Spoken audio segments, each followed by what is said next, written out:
Seres humanos que acompanham o Planeta Podcast, temos um recado para vocês. Show do Planeta Stand-Up, link na descrição. Porque eu vi algumas entrevistas suas, né? Que a gente sempre monta uma pautinha pra gente bater o papo. E aí eu vi que a sua infância remetia muito mais à coisa da dublagem e talvez até da criação do autoral, que eu acho que vem hoje, que eu acho aquilo, né? Ter uma voz bonita não é tão difícil assim. Agora, você saber encantar a pessoa durante muito tempo ali é o que faz o diferencial, é o carisma, é o conteúdo que você coloca nas entrelinhas ou numa entrada ou outra. Então eu queria que você falasse dessa parte do começo, do que rolava na infância, até porque eu imagino que quando a gente vai entrando no caminho que a gente vai seguir para a vida, tem algumas oportunidades que elas aparecem e a gente acaba se adaptando, se moldando para se encaixar. Por exemplo, eu acho que o rádio era uma referência muito clara, era um meio de comunicação que você se enxergava, se projetava, porque meio que a vida te levou para aquele caminho.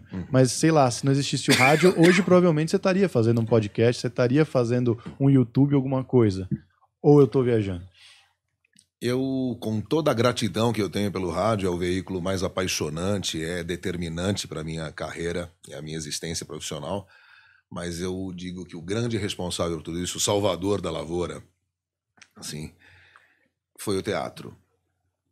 O teatro mudou a minha vida. Porque eu era o garoto gordinho esquisito que ia com a camisa de rock, que sentava no fundo da classe do Marquês de São Vicente. E às vezes nem descia pro recreio, eu ficava lá rabiscando, sabe? Aquela coisa bem estereotipada mesmo. Eu era esse cara. Não curtia, não era a minha ficar na quadra jogando, tá? Eu ficava lendo livros de horror porque eu gostava de Black Sabbath, eu gostava do Ozzy. E aí aquelas letras que eu traduzia, numa época pré-Google, eu ficava depois procurando, e aí eu descobri o Stephen King. E aí depois, quando eu comecei a ler o Stephen King, eu falei, caralho, que mundo... Aí encontrei, você me encontra alguém mais experiente, porra, mas esse cara você tem que ler de Edgar Allan Poe, Lovecraft, né? E aí eu fui começar, e aí eu pirei nessas histórias. Eu adoro histórias de horror, e acho que isso vem do rádio. Isso tem uma interligação, porque meu pai era ouvinte do Gil Gomes. Eu ouvia os domingos de manhã, retransmitia numa das rádios santistas, se eu não me engano, a Tribuna AM, o programa do Gil Gomes. E ele me deixava ouvir. Eu ficava do lado dele, aí às vezes ele levantava, ia fazer barba e continuava o programa, eu me cagava de medo. E 6, 7 anos, um absurdo, né? Aí eu me cobria e eu tinha que me certificar de que a cabeça e os pés estavam cobertos, senão a mão do assassino de Judite ia me pegar, cara. Era uma piração, uma brisa sem ter nada. Eu brisava. Mas ao mesmo tempo que aquilo me causava uma coisa, eu ficava com um cagaço fudido. Ele matou, e ele usava uma técnica de repetição, né? Fudida para um contador de histórias. Ele pegou, ele levantou, e ele ia criando aquela expectativa com trilhas sonoras, soundtrack de O Exorcista, de grandes filmes, e o Roberto Félix era o sonoplasta dele, e usava essas trilhas.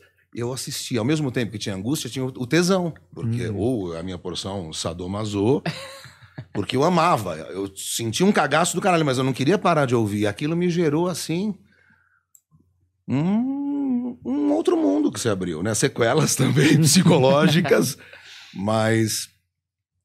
E aí, por que eu falei tudo isso? Para dizer do gordinho na última fileira, esquecido lá, esquisito. Porque eu tinha uma baixa autoestima, eu não era o cara que dançava com a mina no bailinho da vassoura, eu não era o pegador que saía com não sei quem, tinha um monte de situações para você se inserir em círculos socialmente, por mais que eu morasse numa cidade provinciana, que eu estava na contramão dessa história. Hoje eu agradeço ter estado.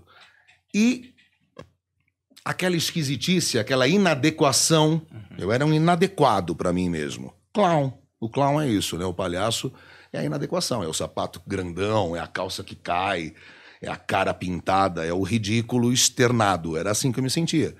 Café com leite também, porque eu sou o caçula de casa, então tinha uma época que a diferença de idade era fodida, aí eu podia jogar, podia brincar, mas o Marquinhos é café com leite. Café com leite é o quê? É não valer porra nenhuma aquilo que tu faz, né? Tu mandou pro gol, mas foi ele, é café com leite não conta, é uma figuração Tu não tá dentro do bagulho. Era assim que eu era. Então, com toda essa soma dessas porras todas que detonam, metralham a tua autoestima, eu era esse, o resultado era isso. E aí eu fui fazer teatro. Num projeto da prefeitura, na época, nos 90, lá, gratuito, numas oficinas da cidade. E aí, pra mim, foi como entrar em Nárnia, mesmo. Sem nenhuma... Só tô usando a figura de linguagem de um bagulho conhecido, mas eu abri a porta de um armário e saí num outro mundo. Porque aí eu descobri que tudo é importante. Como você falou de voz bonita, não existe a voz bonita, existe a voz adequada para aquela situação. Sim. Tudo é uma cena. E aí minha diretora falava, você tem uma cara cênica. Então aquele nariz de quilha de tubarão que eu reprovava quando eu via e me sentia menos, começou a ser um trunfo para determinadas construções de personagens, porque nós somos personagens. Né? Não existe só o Daniel e o Humberto, existem vários Humbertos, são abas ali que você maximiza e minimiza de acordo com o seu bel prazer, para situações da vida. Você não é assim no churrasco com os amigos tomando uma, como não deve ser assim, filho, o pai, a gente exerce papéis distintos, facetas distintas. Isso não significa esquizofrenia, nem bipolaridade, mas somos muitos. E aí eu descobri que eu tinha vários Marcos com muito talento ali, e aí isso me soltou. Aí eu descambei, pirei e fui. E aí eu acreditava. Eu chegava para um teste, eu fazia assim, não me dava nervosismo, de tremer, de ver a gente assim, segurando folha. Caralho, encarnou. Eu sou esse cara agora. Não é mais a Suzana Vieira. É a personagem dela da novela. Ela esquece os valores, os medos, as timidez de toda uma vida e passa a ser a outra. E aí eu fui isso, exercendo esses personagens, como o Titio é um personagem. Agora, isso pode soar. Ah, mas então você é fake. Não, são personagens que fazem parte de mim. É que eu mostro um pedaço aqui, que é para isso que ele se adequa, eu mostro um pedaço ali. Só que a minha autenticidade, as minhas crenças, os valores que eu acredito são os mesmos. Mas o teatro me libertou. E aí o rádio ficou mais fácil, aí eu me tornei um melhor radialista, porque eu passei a ver que eu exerço, né? Eu tenho um mar de possibilidades para brincar.